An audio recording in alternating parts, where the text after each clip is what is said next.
It's not very often that a house gets the full christening treatment. But Sealab II is no ordinary house, nor is it the product of ordinary people.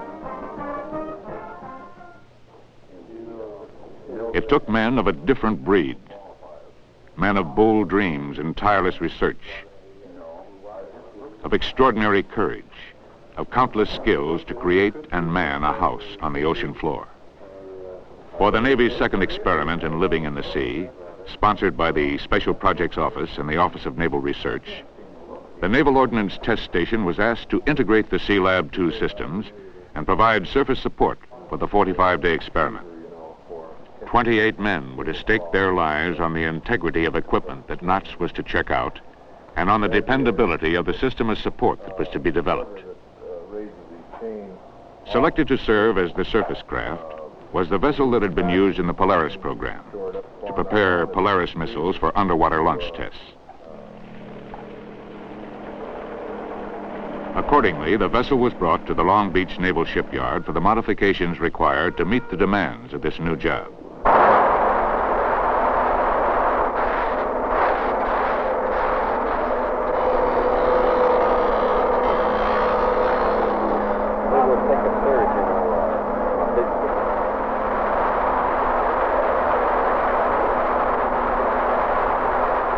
While the support vessel was being outfitted, the YFU-53, a vessel specially equipped for deep ocean engineering, was at work in the waters off La Jolla, California, where Sealab II was to be located.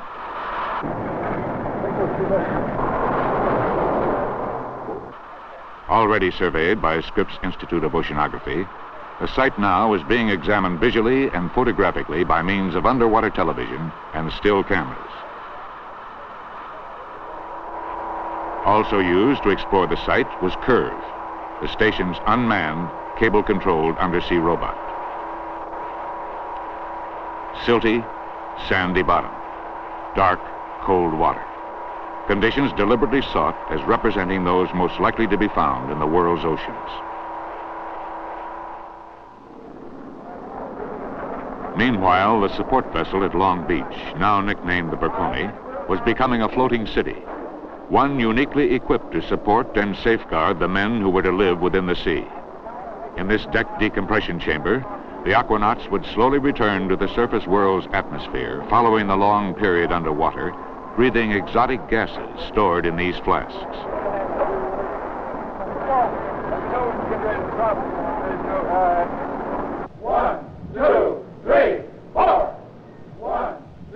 By this time, the aquanauts themselves had arrived and had set up headquarters at the naval station. Upon the arrival of the habitat, which was designed and built by the San Francisco Bay Naval Shipyard according to engineering specifications prepared by the Mine Defense Laboratory, the final phase of preparation began, the critical integration and checkout of the Sealab II systems. Working as hard as anyone were the aquanauts in this final outfitting and checkout of their undersea house. Unforeseen problems were inevitable. For example, Sealab's lifeline to the surface, the hoses through which the aquanauts' breath of life would flow, blistered under pressure and had to be replaced. 2 valves inside the habitat had to be replaced. Details, too many to be counted.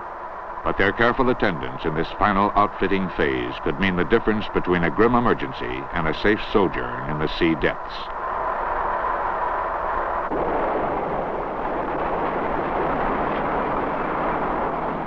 To bring the aquanauts back from their underwater home, a personnel transfer capsule, or PTC, had been built. Sealed within this special conveyor, the men would be lifted from the undersea pressures to the safety of the deck decompression chamber. The German crane, one of the largest in the world, was used to lower the 200-ton habitat into the harbor for checkout. And check out the valve on that number 2 ballast tank.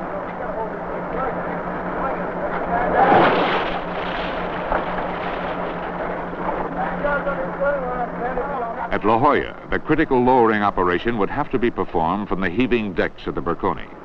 To counteract the unstable motion of the sea and the immense drag of the habitat, a lowering system was devised that had this lead weight as its key element. Envision the problems. The Berkone, held by a 5-point moor, would be riding the unstable surface of an open sea.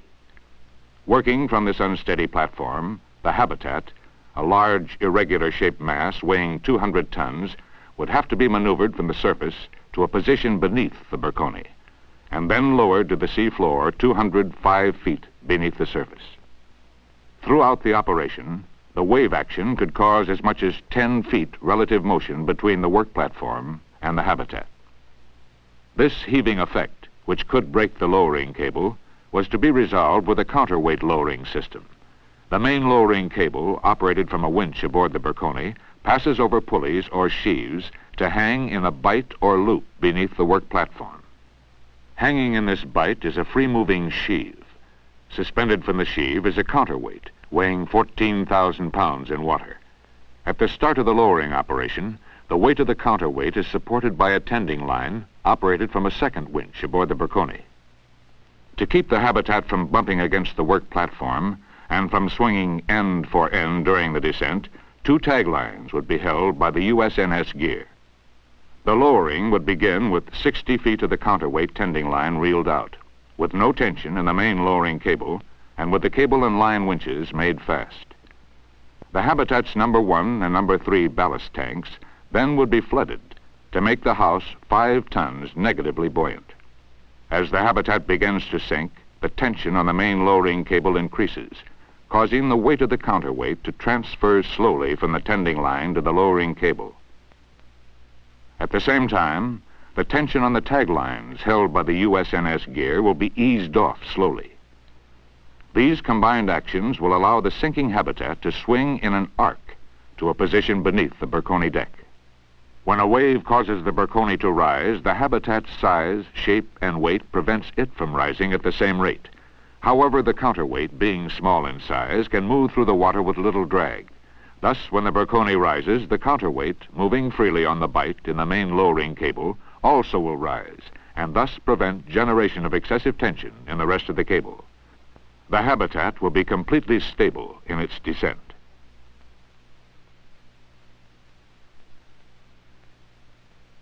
When it rests on the sea floor, the number 2 ballast tank and the conning tower will be flooded to position the dwelling firmly on the bottom. The small undersea valley in which Sealab II was to be placed sloped toward a gully leading to the bottom of Scripps Canyon. In fact, the aquanauts were to make excursion dives down the slope to a depth of 300 feet. During the experiment, the personnel transfer capsule will be situated near the entrance to the habitat. An instrumentation package called the benthic lab and a power transformer will be located in these approximate areas. A dumbwaiter will operate here, and close by will be various articles for salvage tests and for diver tool tests.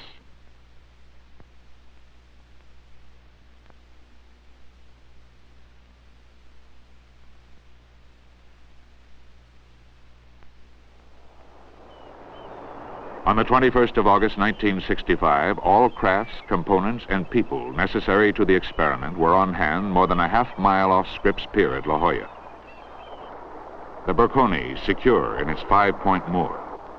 Standby divers from the amphibious base at San Diego to assist NOTS divers in the event of an emergency. The USNS gear, anchorman for the delicate lowering operation. Attention, all personnel through the Sealab area for lowering operations.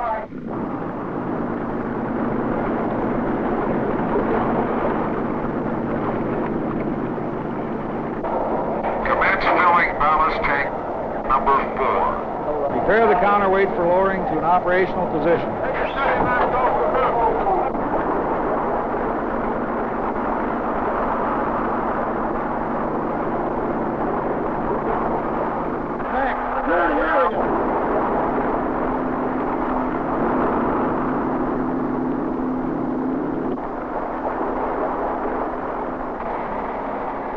Counterweight is in position. Sealab is being lowered.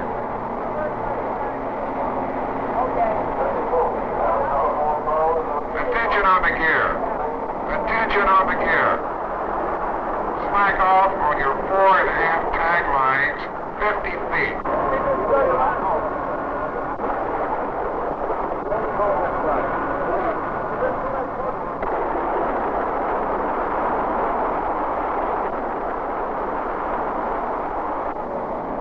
gate system is functioning properly. I have loads fluctuating from 8 to 10,000 pounds. The lab is now at 105 feet and descending.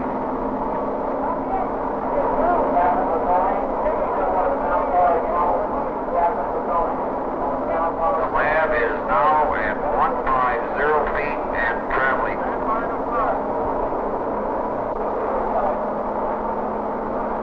The lab is now at 200 feet. Tension is reduced to 0. Sealab is now on the bottom.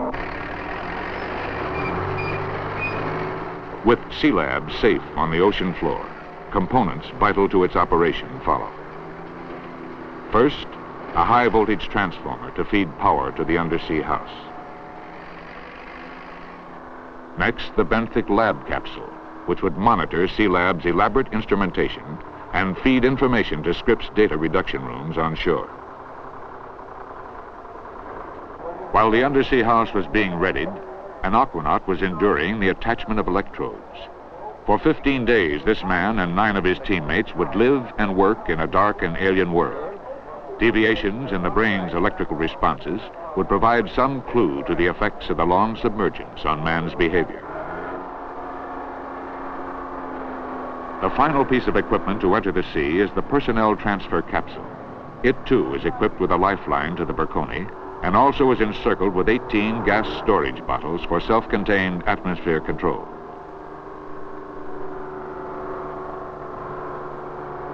The PTC is the aquanaut's one safe link to the surface, since the divers, once conditioned to the pressures that exist 200 feet below the surface, cannot, under any circumstances, swim to the surface on their own. To do so would mean certain death.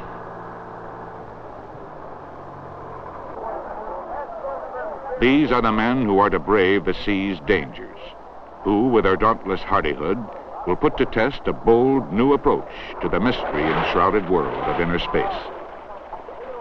During the 45-day operation, 28 men descended into the sea, each dedicated to the effort of extending man's capabilities to the extremes of his environment.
And so, into their new home. All but 2 of the tenants would occupy these quarters for 15 days. Scott Carpenter was to remain a month. Dr. Robert Sonnenberg, too, would spend 30 days in the habitat, but in 2 separate dives. Time in this alien world, like borrowed time, is precious to these intrepid experimental pioneers. Countless tests, measurements, analysis must be made to provide the data needed to understand man's physiological and psychological reactions to a long stay beneath the sea's surface.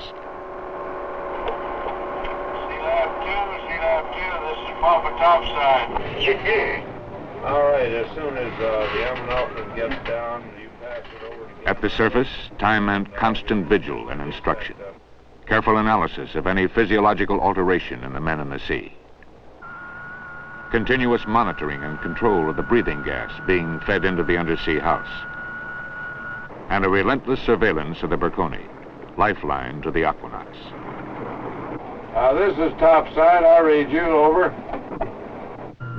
This means then that we can probably go ahead with our biosurvey dive and... An alien voice in an alien world, caused by the helium in their atmosphere. Affirmative on that, over. All right,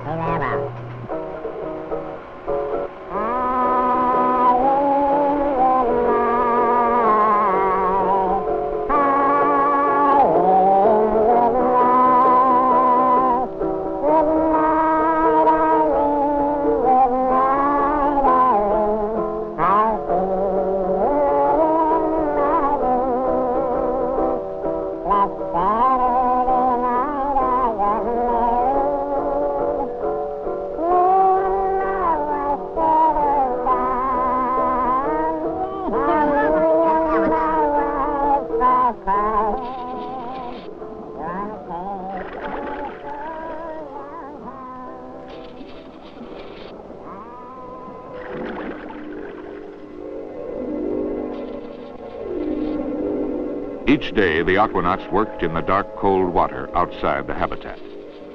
The men, in teams of 2, performed innumerable timed tests, using equipment specially designed to measure such things as the force a diver can exert on a wrench or in turning a threaded mechanism.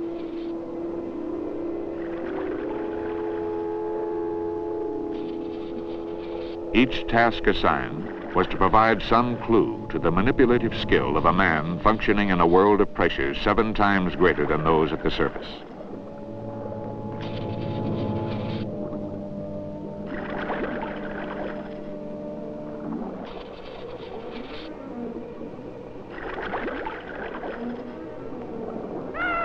Tuffy from the Naval Marine Biological Facility at Point Magoo had a special assignment.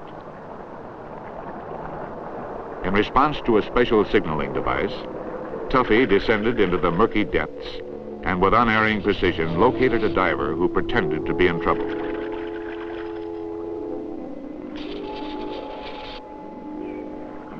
A nylon line attached to the dolphin's harness became a lifeline to the habitat when Tuffy surfaced and responded to a second signal from the Sealab.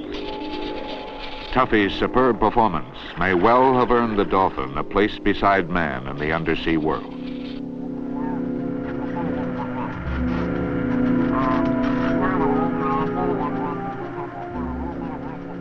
Time for a team to leave the watery world, so they head for the PTC, their elevator to the sky.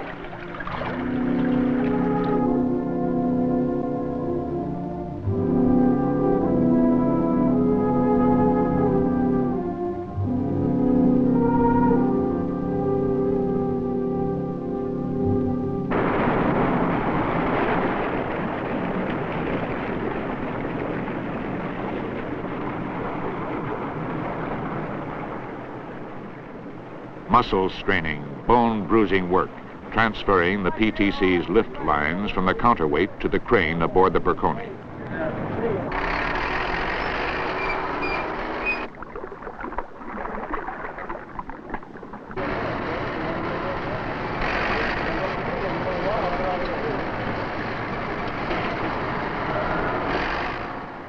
The 10 men sealed in this chamber now are aliens in their own world, for they still live in the artificial environment of their home in the sea.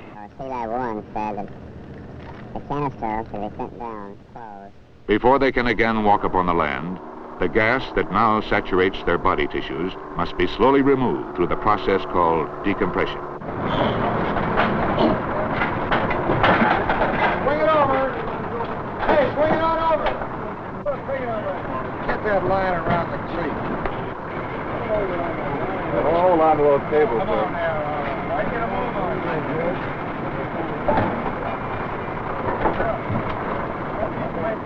Jim, tighten up on that tag line.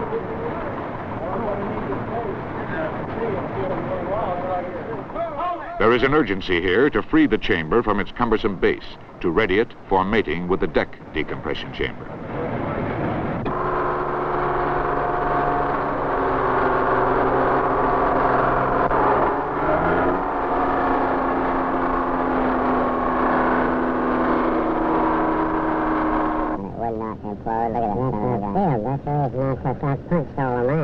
Tighten up your line a little more. Keith, hammer that line.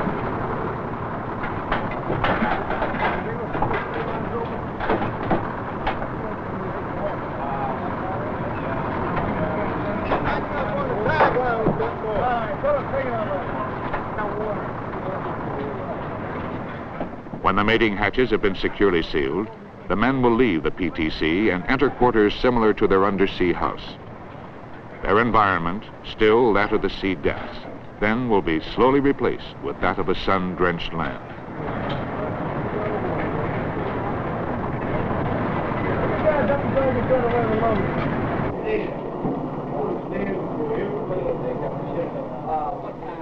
With the men safely sealed in the chamber, 31 hours of critically programmed decompression begins.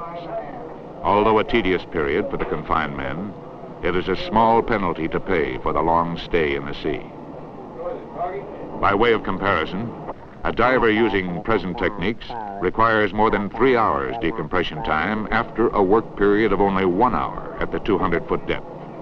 It is immediately apparent then that if man can enter the sea and have the remarkable ratio of work time to decompression time that saturation diving will provide, a major stride will have been made toward opening a new frontier, the ultimate goal of the Navy's Deep Submergent Systems Project Office.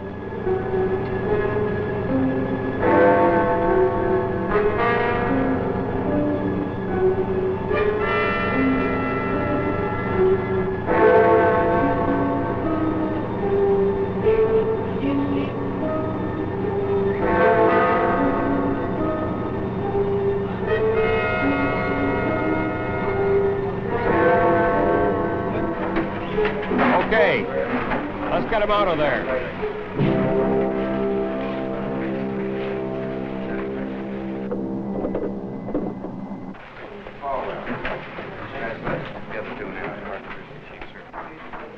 The long adventure in the sea depths, the safe return to surface life, and the promise that the experiment holds for man's future in the sea. All this being made possible by men who, with vision and persistence, pioneered a whole new concept of diving.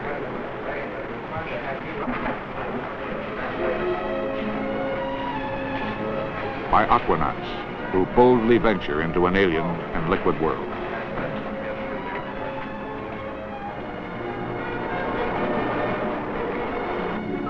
And by scientists and engineers in Navy laboratories and in industry who are developing the techniques and providing the facilities required to sink a house and keep it and its tenants safe.